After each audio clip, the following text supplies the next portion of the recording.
Is Le Mans Ultimate a scam? Should you pre-order Le Mans Ultimate? 2 questions there. I would say the answer to the second one is definitely no. You should not pre-order Le Mans Ultimate. I'm going to let you know why in this video. There's some big features they promise that are not coming at early access. I'm also not going to take a free key, a free copy of Le Mans Ultimate. I'm buying it with my own money because I want to give you my honest opinion on it. I really hope the game is going to be really good. I hope it's going to be an amazing World Endurance Championship game that's going to be a real competitor to iRacing, but I don't want it to be biased by getting a free key. So I'm going to get into that later. This is a sim racing show where we go through all of the sim racing news that is hot right now, part of the newsletter as well. So first off, I want to talk about NASCAR for just a second. What is going on with NASCAR? Daytona 500 was delayed. It's taking place on Monday. The LA Coliseum stuff was delayed and then it was run to a free crowd and no one turned up.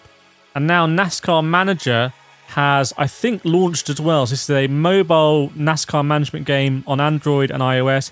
It's free, which means there's going to be loads and loads and loads of microtransactions. So if you like NASCAR, you might want to check it out, but bear in mind you might have to pay a lot of money to actually progress. One of those really annoying timer things.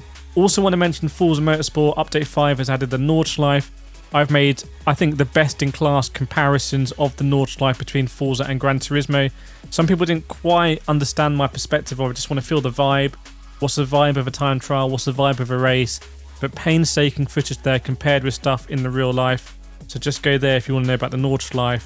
There's also a new racing game coming out. It's not exactly sim racing. It's Expeditions and MudRunner game. There's a trailer for that. So if you like your MudRunner stuff, go check that out.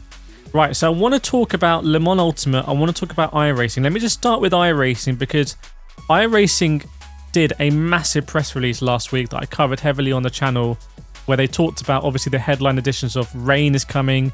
Rain is coming in a bigger way. It's going to apply to the whole IMSA field now and other cars as well. There's also new cars coming. There's new tracks coming in Misano. There's a new UI coming. There's a new overlay coming. There's loads of stuff. But they also took some shots at other developers in their press release. They said other developers don't really do Rain properly.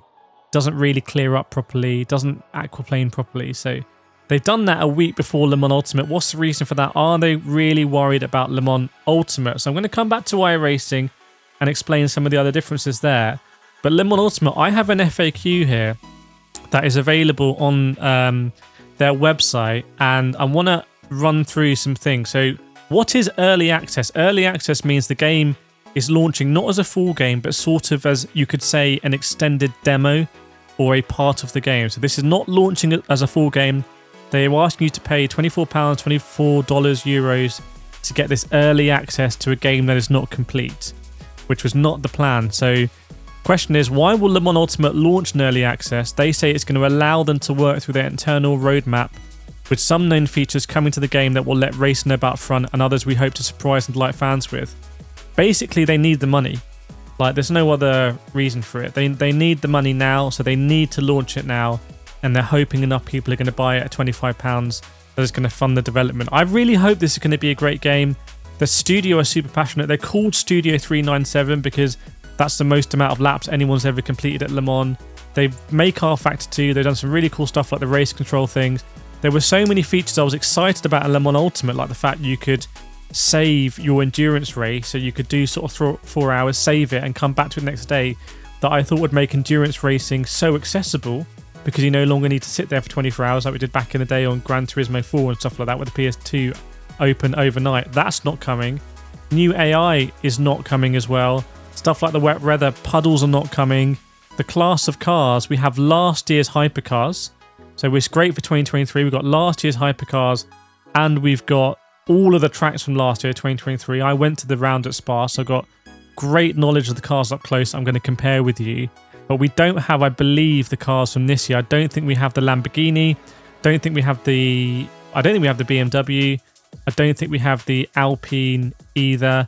So yeah, I mean, why are they not there? I think we also have the GTE cars, which are now, I love driving GTEs. Honestly, my sim racing journey through GTEs, no ABS, no TC. So much fun, but that's a bit outdated now. So what can we look forward to? So there is going to be, in early access, online experience powered by race control, which basically means daily races. So there are going to be daily races with a sort of license system.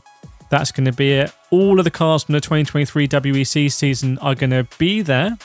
So that means all of the hypercars, all of the GTEs, and the LMP2s as well. So that's pretty cool.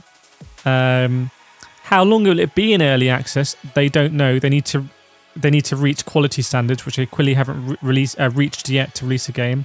Co-op mode. I was so excited for co-op mode.